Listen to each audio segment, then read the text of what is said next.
एक धार में पूरा प्याले में आ गया, जाके रख दिया। जिन्होंने पानी बंद किया था उनका पानी बंद। ऐसे ही तो करते हैं हम, हुक्का पानी बंद। समझाना चाह रहा हूं मैं आपको, समझने की कोशिश करें। हमारा दीन, वक्त ज्यादा तो नहीं हुआ अभी मेरा ना। अदनान भाई आपके पास बहुत वक्त है, मगर मुझे भी 500 किलोमीटर जाना है ना। जरा बोले सुभान अल्लाह। जिन्होंने पानी बंद किया उनका हुक्का पानी बंद। अच्छा भाई हम नहीं रोकेंगे, पानी तो दे दो। फरमाने लगे भाई जाओ लौट आओ। एक प्याले का पूरा फिर सारा तालाब भर गया। एक ना वहाबी कहने लगा, इतनी उम्मत और हुजूर का दामन इतना छोटा, क़यामत में कैसे आएंगे सब दामन दामन की बात करते हो। मैंने कहा मदीना बहुत बड़ा है, अजमेर चले। अगर उनके प्याले में तालाब आ सकता है तो नबी के दामन में उम्मत क्यों नहीं आ सकती है। तो पानी वापस कर दिया। फिर कहानी क्या बनी, फिर बोल निकलो यहाँ से, जाओ यहाँ हमारे ऊंट बैठे। गरीब नवाज ने कहा ठीक है फिर तुम्हारे ऊंट ही बैठेंगे। गाली दी, डांटा, क्या कहा फिर तुम्हारे ऊंट ही बैठेंगे। ये कह के चले गए। फिर वो ऐसे बैठे के उठे ही नहीं, फिर उठे ही नहीं। बहुत हुल्ली आया मारा काफी, कह रहे उठ नहीं रहे। किसी ने कहा जा जिस बाबा को नाराज किया मना लो, वरना ये कयामत तक नहीं उठेंगे। फिर जब उन्होंने कहा तो उठ गए। यही हुआ ना। फिर कहानी बदली, हालात बता रहा हूं। कोई फौज नहीं, कोई तलवार नहीं, बस एक लाठी थी, वो भी सहारा था अपना। आखिर में नतीजा क्या हुआ, बोले मर्डर कर दो। यही तो गेम है, जो ना माने मार दो। यही उनके साथ हुआ। कौन मारेगा, का किसी किलर को बुलाओ। किलर समझते हैं, जो पैसे लेकर के, क्या बोलते हैं यहाँ पे जो आप समझ, शूटर है ना, शूटर कह लो। चलो हम तो कहेंगे कातिल है ना। बुला लो। बुलाया गया। राजपूत घराने का बंदा, राजपूत बहादुर होते। बुलाया गया। बादशाह ने कहा सौदा करे। कहा क्या, कहा एक सर काटना है। उसने पूछा क्या मिलेगा, कहा आधी सल्तनत। उसने कहा एक सर की इतनी बड़ी कीमत। उसने कहा सर ही बहुत बड़ा है। उसने कहा पता कौन है। ये अंदर बातें हो रही थी, अंदर महल के अंदर। कौन है।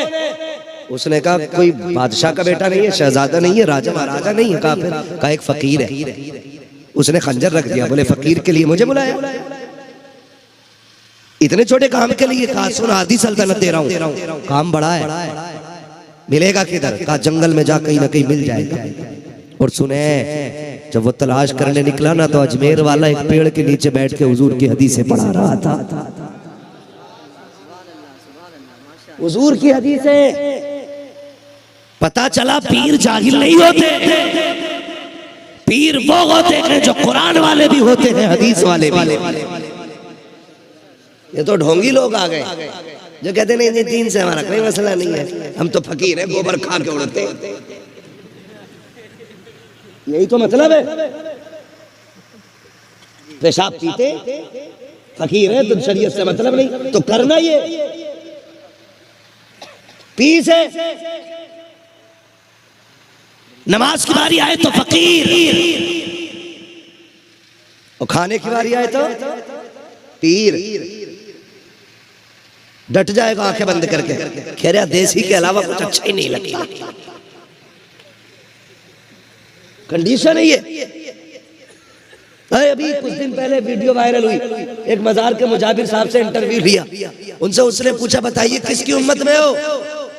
पहले उन्होंने कुछ देर देखा, बड़ा बोला भाई साहब मुझे 4 महीने हुए आए हुए, नया हूँ, अभी मुझे पता नहीं है मोहल्ले के बारे में, यही पता नहीं उम्मत किसे कहते हैं। सही बता रहा हूँ। और ऐसे लोगों पे विलायत सौंप रखी है हमने।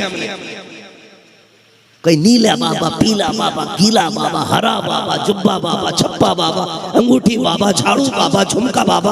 आग लगे बाबा गिरी में। जानते हो ये पीरा मुरीदी तब तक सही है जब तक मकसद सिर्फ अल्लाह और उसके रसूल की जात हो।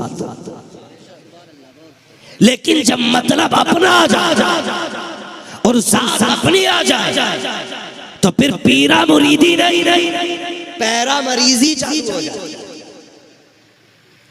जब अल्लाह रसूल की याद और उसका जिक्र मकसूद होता है ना, तो फिर निजामुद्दीन पीर होता है। हाँ, निजामुद्दीन पीर होता है, फिर खुसरू मुरीद होता है, फिर आगे चलो खुदा की कसम फिर बख्तियार काकी जैसा मुरीद होता है, मोइनुद्दीन अजमेरी जैसा पीर हो। तो जब तक ये होते फिर ऐसे होते, वरना फिर हम जैसे होते। तो कंडीशन बहुत खराब है। बाहर के फितने अलग, अंदर के अलग। पीर उसे बनाओ जो दीन वाला, नमाजी भी पक्का होना चाहिए। अगर सोरिया और कह रहा मदीने में पढ़ के आया हूं ना, तो कूट लो, कहिए जैसा तेरा मदीना वैसी तेरी जन्नत होगी, निकल यहाँ। हाँ जी, तेरा ख्याली मदीना और ख्याली जन्नत। कमरे में लेटे लेटे पूरा उम्रा करिए, कंडीशन है ये। निकले अभी अजमेर वाला पढ़ा रहा है, बैठ भीड़ लगी है दीवानों की, ये भी जाके बेटा हुजूर का है, हल्के में मत हुजूर का बेटा है। महफिल खत्म हुई। जो लोग पढ़ने आए थे उनकी इल्मी प्यास बुझी, जो लोग जरूरत से आए थे अजमेर वाले ने सबको लुटाया। जिसने अपनी जरूरत रखी बताया, 2-4 लोग रह गए, फरमाया आप भी अपना मकसद पूरा कर लो। उनमें जो 2-4 बचे थे उन्होंने भी ले लिया। फिर आखिर में जब ये बचा ना, आपने मुंह फेरा, कहने लगे यार तू क्यों खाली जाएगा, तू भी अपना काम कर ले। उसने कहा जनाब बाबा मेरा कौन सा काम। कहा तू सर लेने नहीं आया है। कहा नहीं जी मैं तो खाली महफिल देख के आ गया था। कहा देख झूठ ना बोल, अगर खाली आया है तो ये कमर में खंजर छुपा के क्यों लाया है। उसने कहा राजपूत है, हम खंजर लगाना हमारी शान है। फिर अजमेर वाले ने मुस्कुरा के कहा था अगर खंजर कमर में लगाना तुम्हारी शान है तो बता, वो जो महल से राजा में सौदा हो रहा था, महल के अंदर जो बादशाह ने तुझसे तन्हाई में सौदा किया था, क्या वो भी राजपूतों की शान है। आदि बादशाह का सौदा नहीं किया था क्या। जैसे उसने इतना सुना है, उसने खंजर निकाला, कदमों पे रखा, कहा जीना नहीं चाहता, मैं जान गया हूँ इतने अच्छे बाबा को मुझसे कत्ल कराया जा रहा है। जनाब हम राजपूत जरूर हैं लेकिन गैरत वाले हैं, हम अच्छों को नहीं मारा करते हैं। लीजिए ये खंजर, काट दीजिए मेरा सर। अजमेर वाले ने खंजर हाथ में लिया, हाथ में रखा, फरमाया जा हमने तुझे माफ कर दिया है, अब तू भी याद करेगा कि किसी सैयद से मिलके आ रहा है।